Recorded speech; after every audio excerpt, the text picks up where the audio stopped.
Moin, Opas bestes Schätzchen ist hier. Opas bestes Schätzchen will nicht mehr. Springt nicht mehr an. Motorsteuerlampe leuchtet.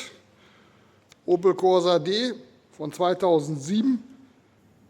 Und den müssen wir jetzt mal mit Delphi auslesen. Mal gucken, was er sagt. Ich habe die Daten bei Delphi schon mal eingegeben. Man gibt immer Fabrikat, Modell, Baujahr, dann Benziner, Motornummer, ist alles drin. Dann muss er über UBD verbunden werden. Man sieht's.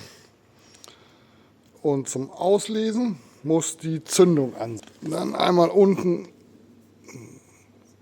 rechts auf Motor drücken und dann geht's los.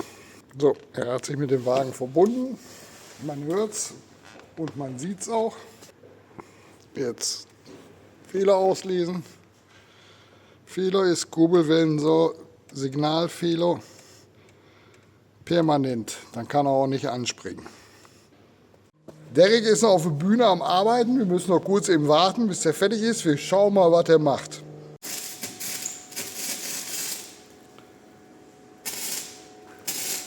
Derek, was machst du da? Schweißen. Schweißen, super, kannst du gut. Den besten Schweißwert der Welt. Was haben wir da? Tage. Oh, sehr gut. Gucken wir mal. Gibt nichts mehr drin. Oh, muss auch auf dem Stuhl stehen, wa? 2000 Euro die Kiste. Kostet 2000 Euro, sehr gut. Der Kurbelwellensensor sitzt über der rechten Antriebswelle. Ich gehe mal ein bisschen näher ran. Da sieht man schon das Kabel.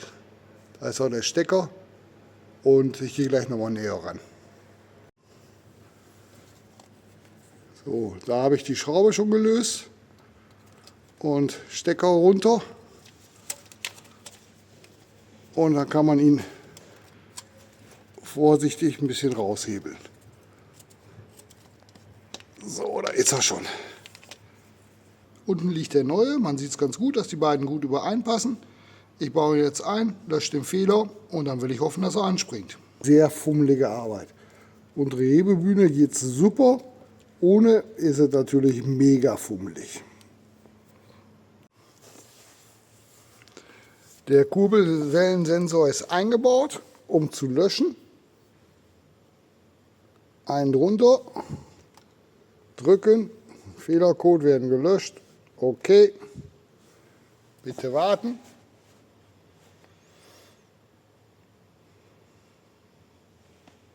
Keine Fehlercodes.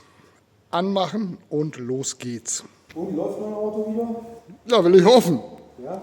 Setz dich mal rein, probier mal aus. Wir haben es noch nicht gestartet.